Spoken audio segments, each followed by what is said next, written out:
A successful businessman stood on a pier in a small coastal village watching a fisherman guide his boat to shore.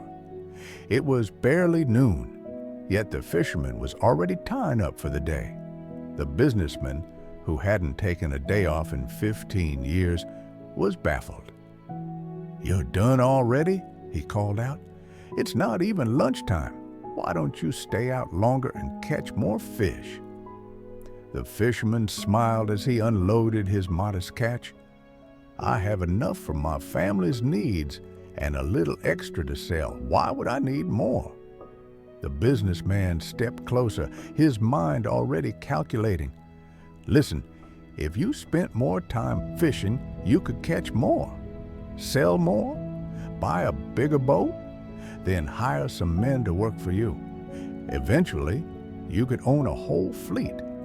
The fisherman tied his rope carefully, listening with patient amusement. "After that," the businessman continued, warming to his vision, "you could cut out the middleman, sell directly to processors, maybe even open your own cannery. In 15, maybe 20 years, you could be a very wealthy man." "And then what?" asked the fisherman quietly. The businessman grinned. "Then you could retire, move to a small coastal village, spend your mornings fishing, your afternoons with your family, your evenings playing guitar with your friends." There was a long silence.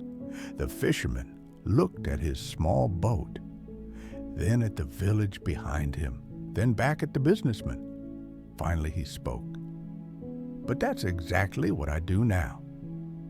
The businessman opened its mouth to respond, but no words came.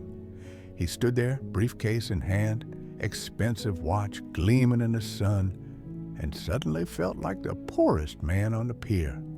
That evening, the businessman sat in his hotel room overlooking the ocean.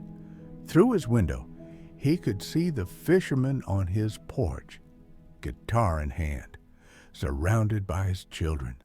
Their laughter carried on the wind. The businessman checked his phone, 47 unread emails, 12 missed calls. His daughter's birthday had been last week. He'd sent flowers. He thought about his corner office, his luxury car, his empty house in the city. He thought about the plan. Just 5 more years of this pace, then he'd slow down. But 5 years ago, he'd said the same thing, and 5 years before that. The fisherman's question echoed in his mind.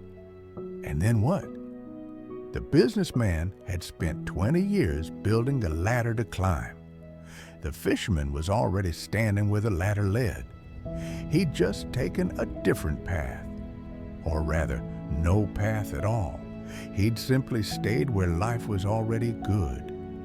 Sometimes, the thing we spend our whole lives chasing is waiting for us in the place we started. Sometimes, the destination we're rushing toward is the very thing we're rushing away from. The question isn't whether you'll arrive at happiness someday. It's whether you're standing in it right now, too busy planning the journey to notice.